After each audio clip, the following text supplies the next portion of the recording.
All right, welcome back, everybody. In today's Kara's Cures, we're talking about what could be behind many common health problems like weight gain, infertility, low energy, and more. So what do you really know about your hormones? Our guest today says probably not enough after struggling with her own health challenges for years. Ana Herrera founded the Hormone University so that others don't have to suffer like she did. Welcome, Ana. Hi, thank you so much. Thanks for having me. No, it's our pleasure. All right, you spend a lot of time going to doctors without getting better. Tell us about your story, Ana.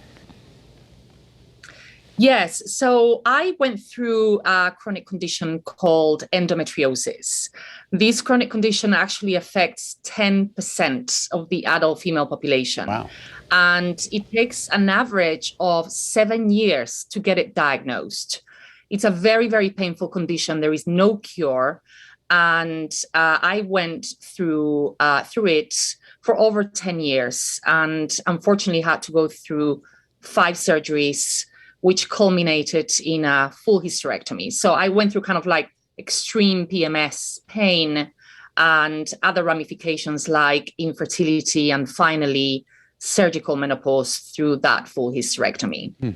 So, you say one of the things you learned and why you founded Hormone University is that you were finding that doctors, they weren't testing you, they weren't even looking at your hormones. There was all this information that I guess could have saved you years of pain and suffering, and it wasn't being discovered for you. So what should we be doing at a doctor's appointment? Yes, and that is the reason why I founded Hormone University, because I actually had no idea about hormonal health. And effectively, what usually happens is that, they kind of tell you, oh, you just have painful periods. And that is very, very common. And so what you need to do is basically ask the questions. And that is the reason why we founded our newsletter called The Waiting Room, so that you can read before you go to the doctor and you can ask those questions. It is not normal to have extreme pain when you're going through your period. It is not normal. And this is something that women have to understand, and they have to challenge those doctors. And I would say as a second point that if you get diagnosed with a certain condition, it could be endometriosis or it could be polycystic ovarian syndrome, which also actually affects 10% of the female population, then read about it and make sure that you can ask those questions so that you can get proper treatment. You said, of course, you're an educated woman. You had no idea about this. I'm sure that there are many women out there just like you who are going to find comfort in this conversation. Yes, and really thank you for having me. There is so much we have to do and so much we have to learn about hormonal health. And many people associate hormones with reproduction. And hormones actually, they are responsible for so many different aspects of our health for both men and women. So one of the things that often happens is that, you might go through a depression phase and it actually might be a hormonal imbalance. And so you get these antidepressants and that, it's kind of like siloed into psychiatry, but it just might be your hormones. So it is very, very important that we learn more about this. Right, and there's a link even between middle age and weight gain and hormone issues. But so I know we can read your newsletter, which I want to drive people to in a little bit, but what are some of the tests we should be asking for if you think this isn't normal for me? What's going on? I need to find out if I have a hormone imbalance. Yes, absolutely. So I just want to mention a few things that people might think that has nothing to do with hormones. So one of them, like I said, is depression. Of course, weight gain. Weight gain is really, it could be your thyroid, right? So that's, again, a hormonal condition. Or it could be that you're going through perimenopause and going through that transition, and then your hormones levels are completely out of whack. Then other things that might have something to do with our hormonal condition might be stomach issues.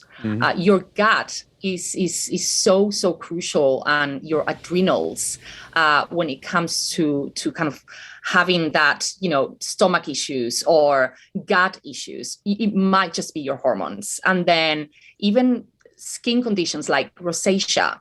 Rosacea could be linked to polycystic ovarian syndrome or acne. It could be polycystic ovarian syndrome. So effectively, we educate about going to have your hormones tested. And there are quite a few options out there. You can actually do it at home, and you just need your doctor to prescribe it. It's a urine test, and it's very, very comprehensive. So highly, highly recommend for people to ask their doctor about this. What if your doctor says no? I mean, now, because I've seen a lot of times where people say, I asked my doctor, and they say, you don't need to do that. That's baloney. I mean, there are some doctors who just, so is there an online test you would recommend, or is there a place we go to get help if your doctor just doesn't buy into this? I would change my doctor. Yeah, I was going to say the same That's the first thing. thing I would do. So I would say two things here. I would really make sure that the doctor that is treating me has a more of a holistic perspective, not just Western medicine. Our bodies are perfect machines, and they're not siloed into, okay, here are your ovaries or your heart or what. Everything is so perfect and well connected. So go to a doctor that sees your health as holistic, and make sure that they understand nutrition and lifestyle, and that they recommend that you get your hormones tested. And we can go to hormoneuniversity.com for more information. Is that right? Yes, hormone-university.com. Okay, hyphen. Or yes, and you can also go to our Instagram page, which is at Hormone University, all in one word. And men too. I mean, not just women, but men. Yes. Should men be asking for tests also? Asking for a panel? Yes. So important. So important. You might have low levels of testosterone, which might be the basically the consequence of things like low libido, or you might have, low mood. So it's not just us women. Let's break that stigma. Thank you so much. We appreciate you being on Great Day. Yes, thank you, Anna. We're going to learn more, and again, just shout out the website so people can get your newsletter and they can figure out what tests they should be getting. Absolutely, yes. Hormone-university.com. Subscribe to our newsletter. There are tons of information there, and it's all free. Thank you so much. Have a great day. Thank you.